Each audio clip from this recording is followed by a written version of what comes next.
So pratishtha, what does it mean? It means fame, glory, high position, etc. Yeah. So pratishtha means something like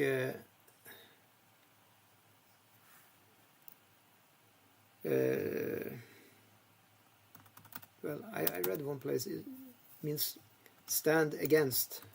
Yeah. Tishta means to stand and pra means against. Yeah. So actually what it implies, it implies,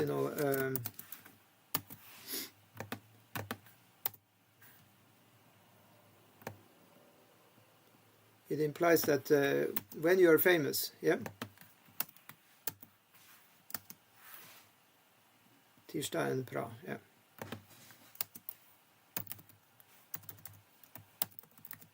When you are famous, you have to stand against criticism, yeah. Yeah. That means, able, will have to endure criticism. Yeah. Is that the way we write criticism? Criticism. Critics. That's it. Yeah. Because it's not a nice position to actually get a lot of glory or fame, because there will always be somebody who also give you, bad press. Yeah. And that's because people get envious of somebody who's in a high position. The Goswamis, in Hari Bhakti Vilas, they have described, that this, they have said, in the Hari Bhakti Vilas, yeah.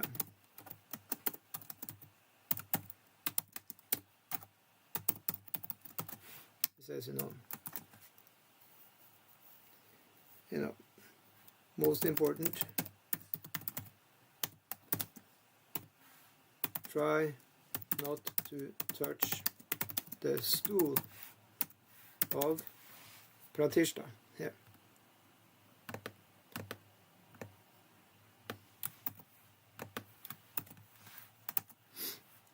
So they say this is very important for a person who wants to, advance in spiritual life, steer clear of, of being, eager to have fame, glory, high position, etc. It's very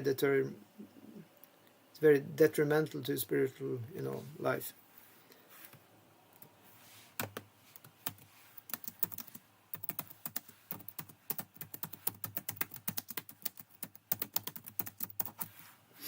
Yeah. That's the meaning, yeah.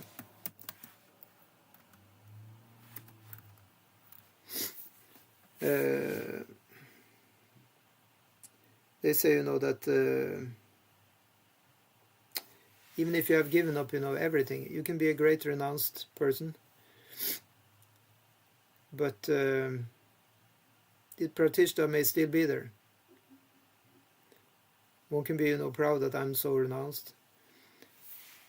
However, yeah, so yeah, but however, if one is advanced in the spiritual life, then one will not be bothered by this. That's for sure. So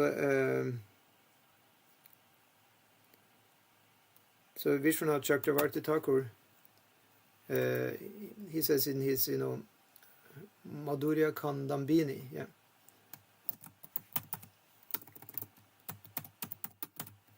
Madhurya Kandambini.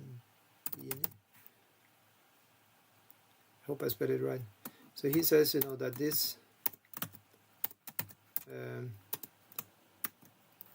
this pratishtha is a bhakti-yuta anartha. Yeah. It's one of the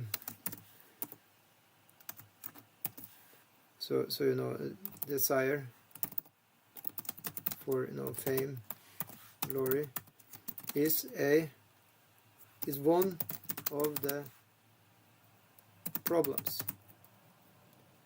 coming from bhakti process itself.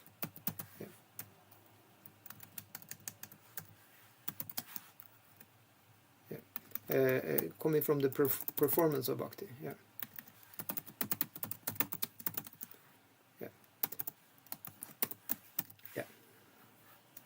Or you can just say fame, glory, if you take away desire, because when pratishna itself just means the position of fame and glory and so on. So it's one of the problems coming from the performance of bhakti. So that means that whoever you are in the whole universe, practicing bhakti will definitely give some side results which are visible in the material world.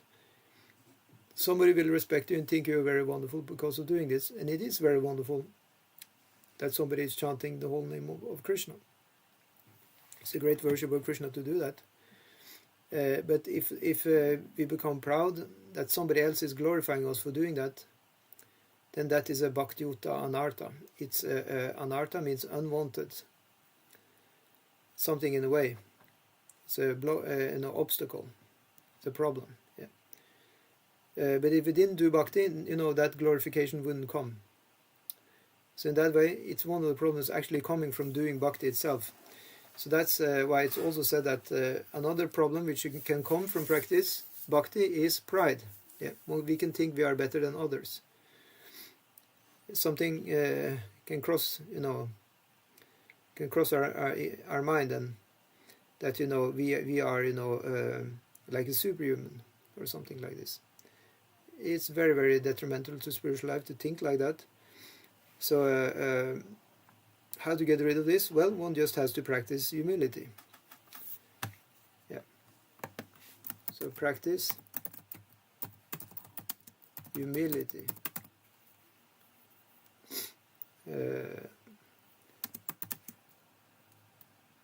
To get rid of effects of pratishna. So how do you practice humility? Tṛṇād su-nīcena. One should think oneself lower than the straw in the street. Be ready to offer all respect to others. So another thing I'd like to say then, if you look at it from another point of view,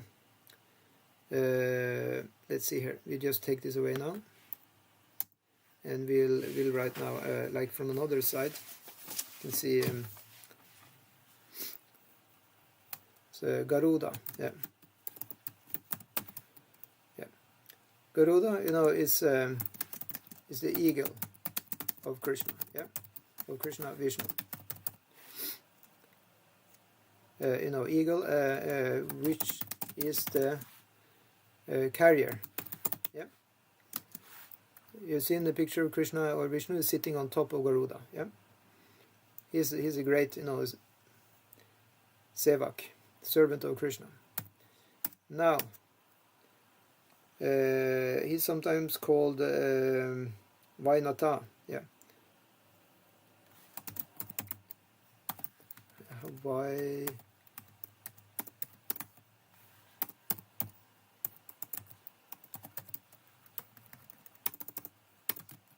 Vainata. Maybe something like that. Another name.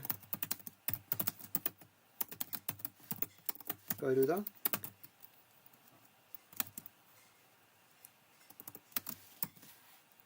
It means son of Vinata, with a long A.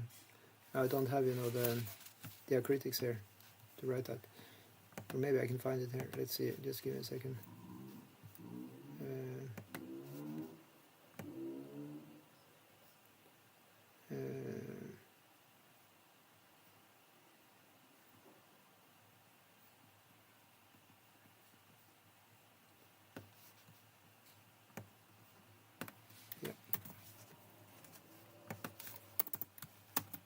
there is a long A. Yeah. Son of Vinata. So Vinata, so what is the meaning of Vinata? Now, I guess some of you may have got a clue already. Vinata means humble. Yeah. It means one who is humble. Yeah.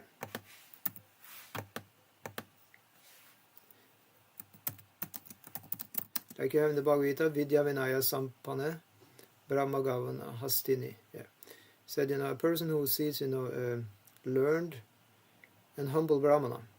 Vidya Vinaya. Vinaya. Yeah. So Vinaya means humble. Yeah. Vinaya. Yeah. So in other words, the Lord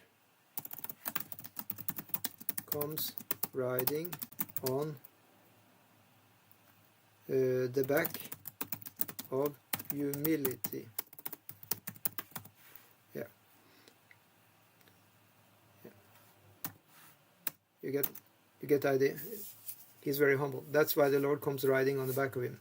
So then there is, the next idea then is, that bhakti comes.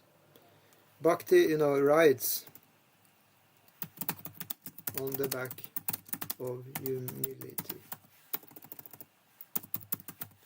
Yeah. So you cannot. So that all translates to, you cannot keep bhakti, keep yourself in bhakti, or you cannot keep bhakti in your life without being humble. Yeah. Does it make sense?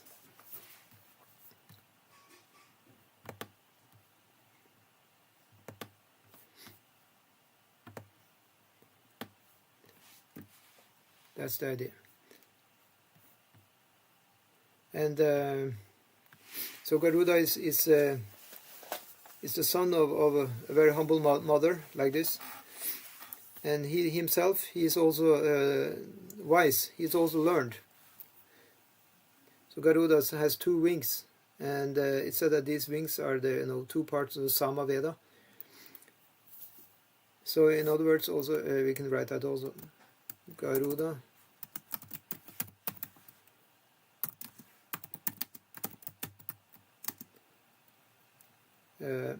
are the two parts of the Samaveda. Yeah.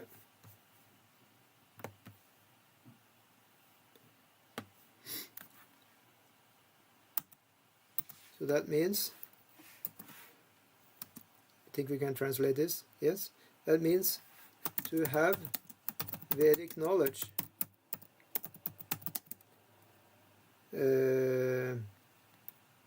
We have to be humble. Does that make sense?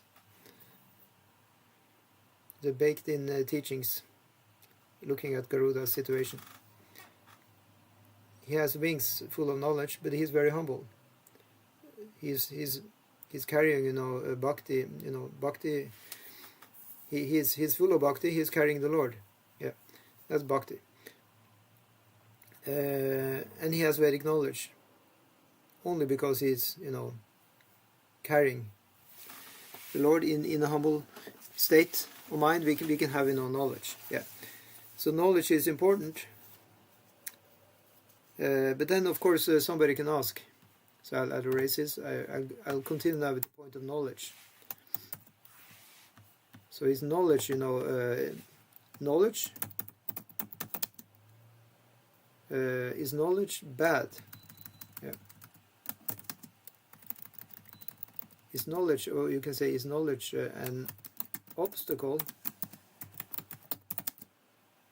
for humility? Sometimes devotees think, because you hear, that if you have a lot of knowledge, you become proud of being a scholar. Yeah. But if you look at those who are actually knowledgeable, have you ever met somebody who actually, not just pose as being learned, but who actually has a lot of knowledge? At least those I met, they are actually very humble. It's not showy humility; it actually is there. And people who may claim to have a lot of knowledge, who make kind of commercial for themselves to have a lot of knowledge, they may be proud. But people who actually have knowledge, they are humble. This is really my probably your experience also. Who actually have knowledge. Yeah.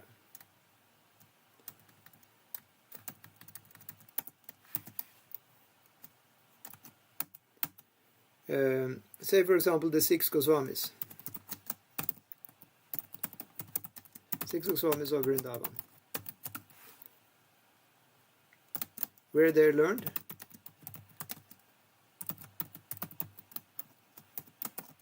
Yes. Where they're humble?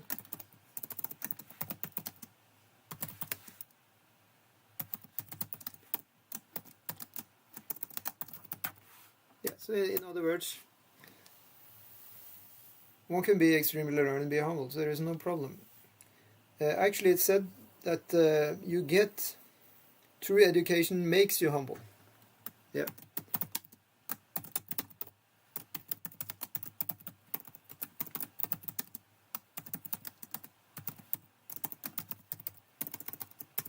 Isn't that amazing? So it's a verse for that. See if I can write that. Vidya. Let's see, I get this long A here. Vidya. Dadati. So dadati, it means gives. Yeah. Vidya is knowledge. Knowledge gives. You remember the word for humble? Like mother of Garuda was Vinata. That means one who is humble. And from the Bhagavatam we learn, Vinaya is another word. It's come from the same. Vinata, Vina. So that thing then is here also used. Vinaya. Vinaya. Vinaya means humble. So Vidya, knowledge, gives humility. Yeah. Knowledge gives you. Yeah. So if anybody is afraid of getting knowledge, then you may not be afraid anymore, because it's supposed to give us humility. Yeah. Of course, it may be what kind of knowledge we are getting is important. As far as our spiritual knowledge, which we are after, it said that tadvidi pranipatena pariprashnena sevaya. One has to bow down and then be inquisitive like this and do service to get the spiritual knowledge. So that sounds already very humble, to bow down and do the service. And then you have the questions.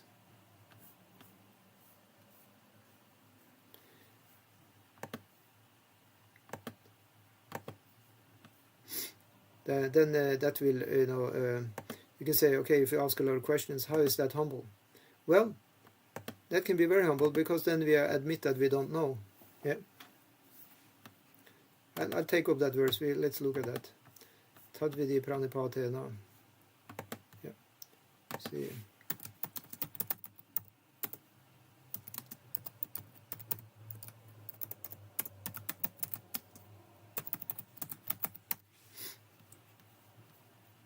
It's 434 in the.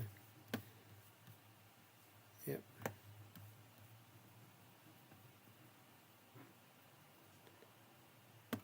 Yes, we take that up here.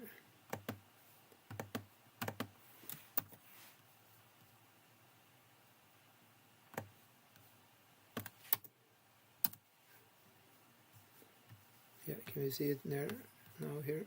Let's see. Tadripatana pariprashnena sevaya.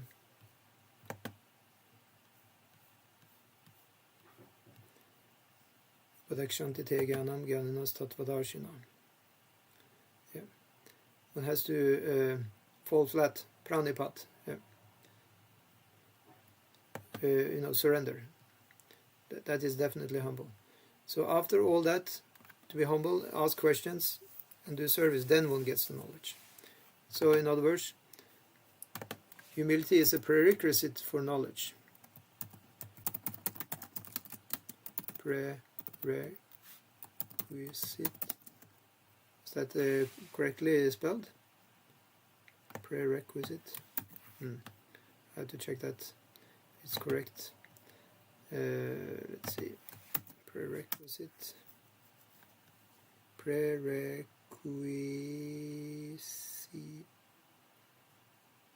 Yep. A prerequisite is something that must exist or happen before something else can happen. Yeah. Very good. So humility is a prerequisite for knowledge. So in the old schools, in schools, back, in Vedic times, students, what did they do? They bow down to the teacher.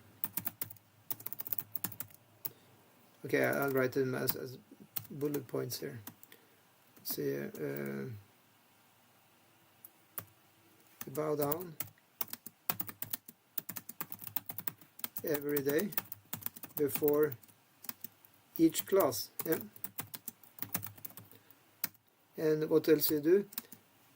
They cleaned every day before 2 days class. Yeah. So today's class, before their daily class. That's definitely the same as pranipata and sevaya. Yeah. And then questions. If one doesn't ask questions, is one humble? Really?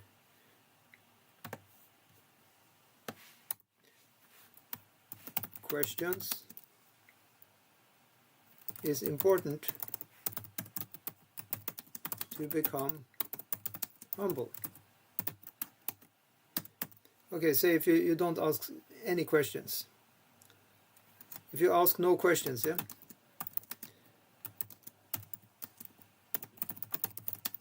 Means you think you don't need any answers, right?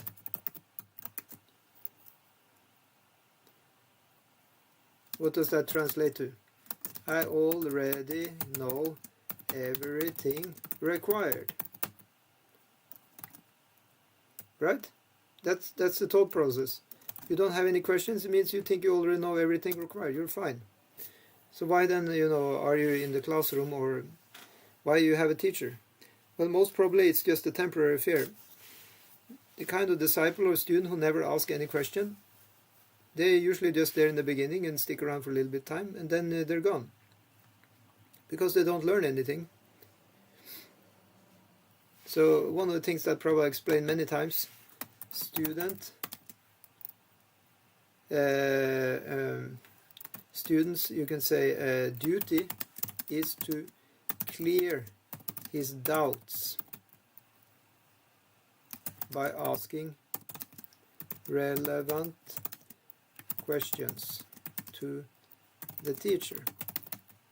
Yeah. Of course, then the student may say, oh yeah, but I don't think my teacher is good. Well, then find another teacher. If you don't like your teacher, if you don't think your teacher has the answers,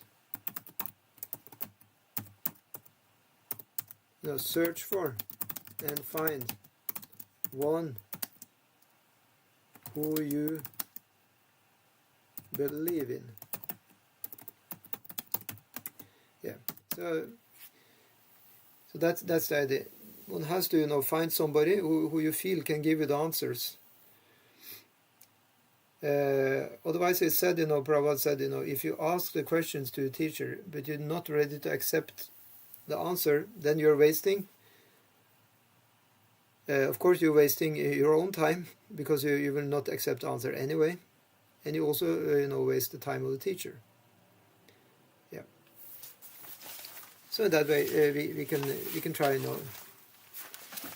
Tadvidi Pranipana. Try and find somebody you can learn from, and then you will learn, and then we will see then a development of real knowledge and humility.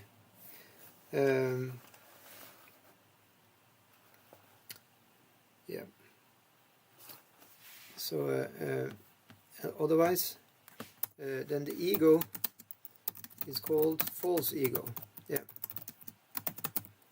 Because it blocks self-realization. Yeah. It blocks the self-realization. What is the self?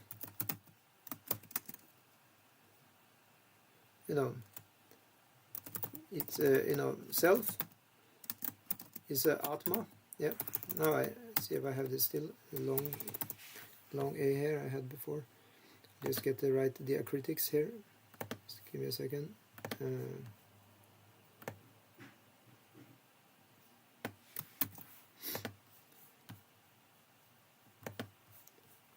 Self is the Atma. Oh, sorry. Self means Atma. Atma. It's two long A's. Yeah. And Atma is part of, you can say, part of Krishna. Yeah, like Prabhupada used to say, part and partial. Yeah, part and partial of Krishna, related to God eternally, of the same spiritual nature. Yeah.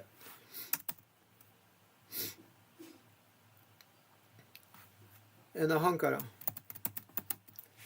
What does the ahankara do? Ahankara blocks this understanding.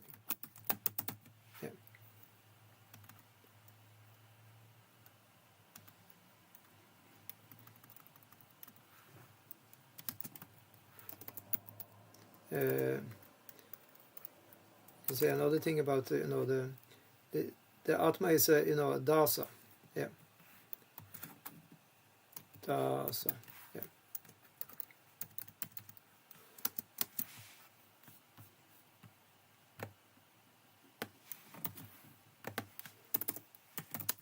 The Atma is a dasa, or sevak.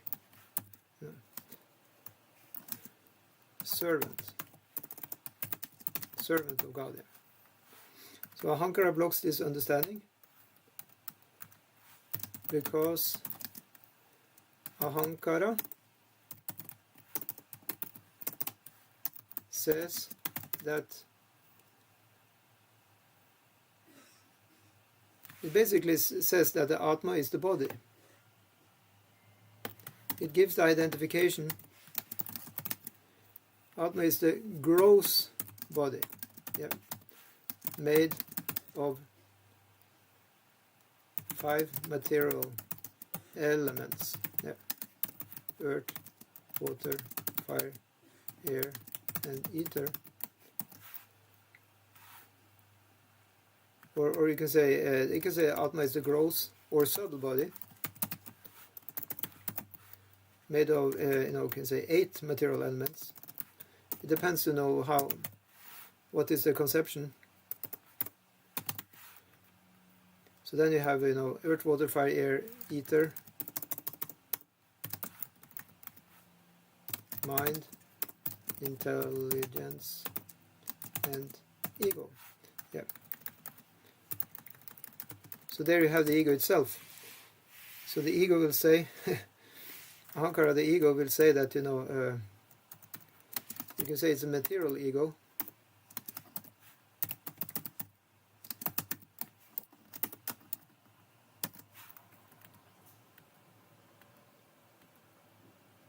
So in other words, the ego will say that, it's the ego. The ego is the ego. So you're getting no way with that. It's just blocked. It's just a conundrum. You cannot escape this. It's like, trapped in an echo chamber. Yeah. The ego is the ego, is the ego, is the ego, is the ego. You cannot get out of that. So we have to find another ego to get out of this. What is it called? Ego trap. Yeah. Echo, chamber of ego. Yeah. The ego reflecting itself back and forth with other egos also. So what is that other place? That is the ego. What is that other ego? Yeah, that ego is the ego given by the guru. Yeah, spiritual master.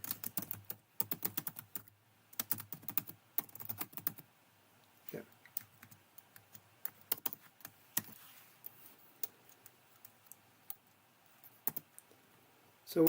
So what does that ego says? It says Virdas Anudas Anudas Anudas Anudas.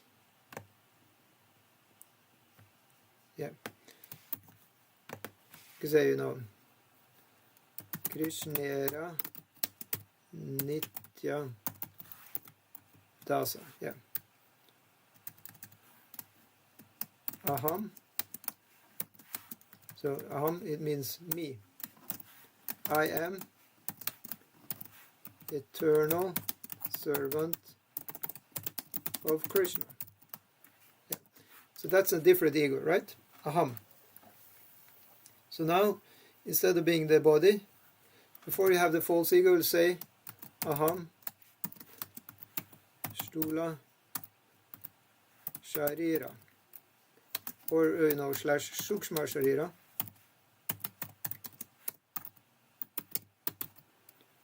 Yeah. You can just say aham, I am sharira. Yeah. It can be, we can think we are a gross body or a subtle body. Who thinks you are the gross? When we think we are the gross body, then we are called, can say false ego here. False illusory ego. Yeah. You can give many names to this ego. False illusory material ego. Yeah. We'll say that aham is the body. So the body, sharira means, shriyate iti sharira. What decays is called sarira. Yeah. Yeah. So the body is always decaying. Yeah. So that's a bad deal, right? We think we are always decaying. That's what we get from a false ego. What is the result of that? We are deadly. Yeah. That concept equals we are deadly. And outcome of that must be frustration, right? Because nobody likes to die. Yeah. Well, when you have the real ego, real spiritual ego, then the aham is kṛṣṇa Nitya Das. I'm an eternal servant of Krishna. So then the concept is, guess? Yes, it's opposite of the above, yes. The concept is, we are eternal. Yeah. And not only that, we are eternally happy and cognizant. Yeah. Sat, eternal, Chit, cognizant, and Ananda means happy. Yeah. So that's very great. So then you know what is the outcome of that? Then that will be bliss. Yeah. Yeah. Happiness. Yeah. So that's why it's a good idea to go to the real spiritual ego. But then of course comes the question, why devotees are unhappy? Then why, you know, then why people, you can say, you know, who has gotten his information from Guru and did service, etc. Why people who has gotten information from Guru and did services still are frustrated? That's a great question. What is the answer to that? I guess one of the answers is because of lack of shraddha. Yeah, faith. So this faith needs to be developed very nicely. Shraddha needs to be developed, yeah. Needs to be taken care of very nicely in spiritual life. Not only talking about Krishna, you know, kṛṣṇa-bhakti, but all kinds of spiritual life one has to work with the faith. And it said one of the greatest, you know, what can, you know, make one.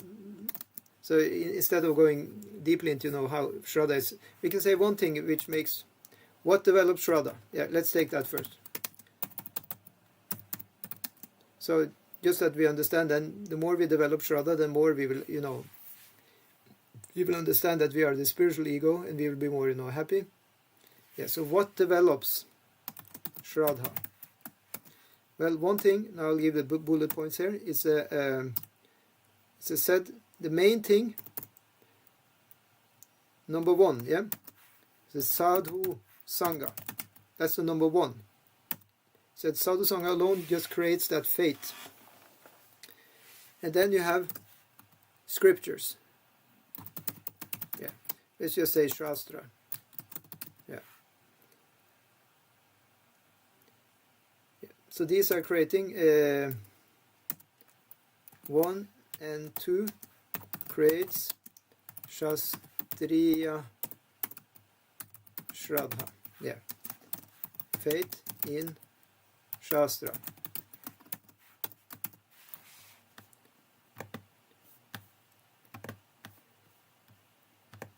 So actually the faith is very much, you know, in the Shastra actually. It said that is actually, you know, important, because where does the information that we are, you know, spirit, we are eternal servant of Krishna, we are eternal spiritual soul, where is that information? It's coming from the Shastra. Now the Guru is just giving, not just, he is also by his own example, his or her own example is showing, you know, the development of that faith and the realization and practice of that.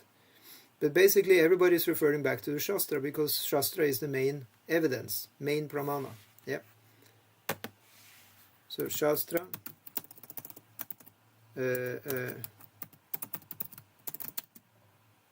is main evidence.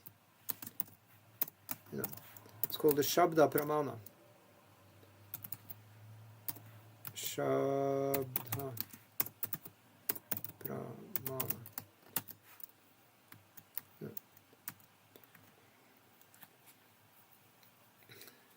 It's evidence of sound. Yeah.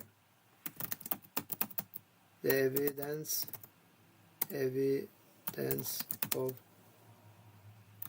scriptural utterances. Yeah, to say it a very nice way. Yeah. So what sages and so on has said in the books called the Shastra, that is the main evidence. And by having sadhu sangha, association with devotees, so it's clear, association. Let's just say sadhus. Yeah. Sadhus are devotees. Yeah. Shastra, scriptures. Let's say scriptural study.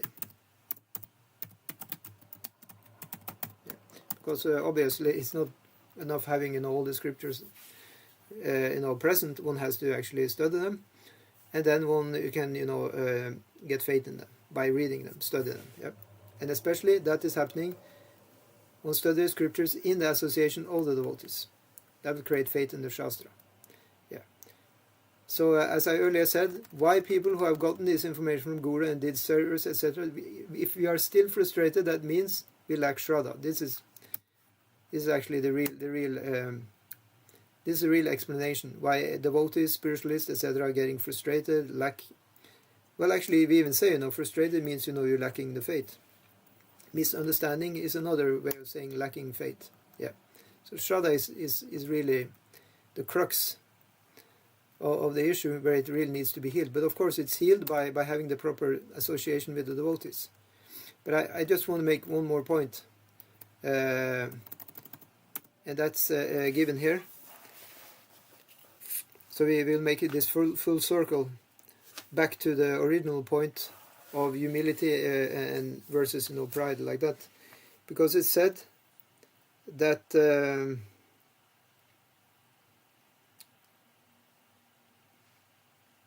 one becomes slack, yeah, by offenses.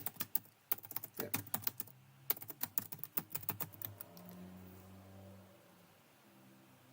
By offenses, one becomes one of the reactions, one of the reactions of offenses.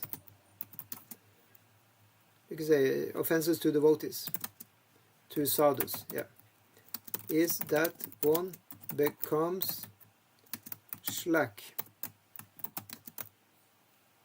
in bhakti. Bhakti, slack in bhakti, just slack. You can say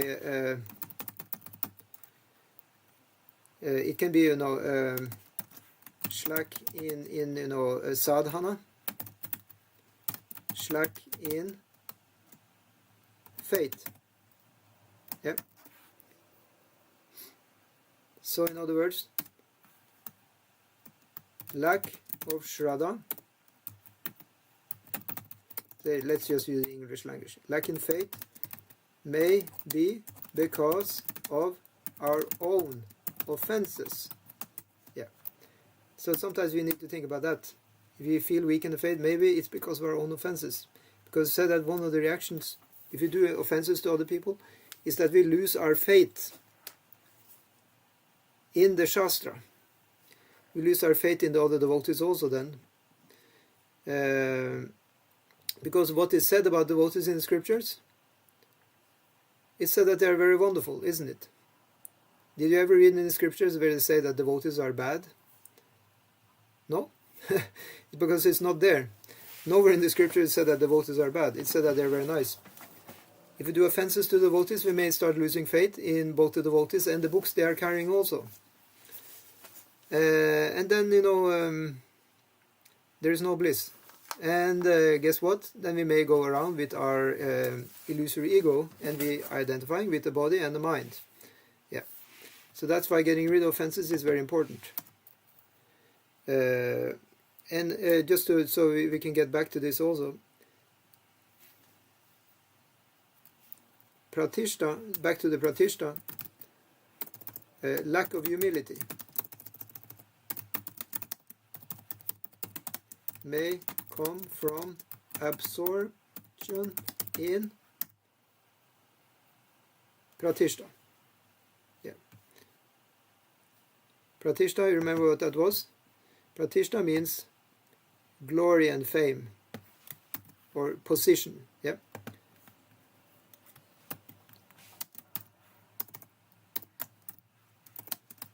And that is, said it's one of the outcomes of bhakti. It creates that. So it's a stumbling block right there, created from our practice of bhakti. So that means fame, glory. Let's just say glory. I think it includes fame, glory, and position. Yeah.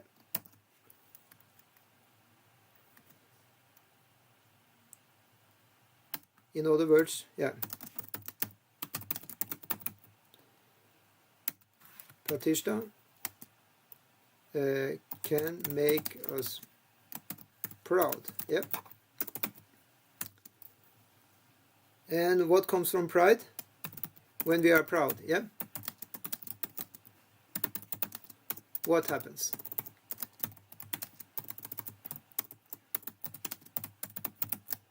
Yes. True. We are putting other people down. Yes. We are putting them down. They are not actually down. But so, what did the original verse about humility? It says we should think we are lower than the grass, right? But when we are proud, we are putting other down, and we think they are lower than us. Yeah. So it's the opposite.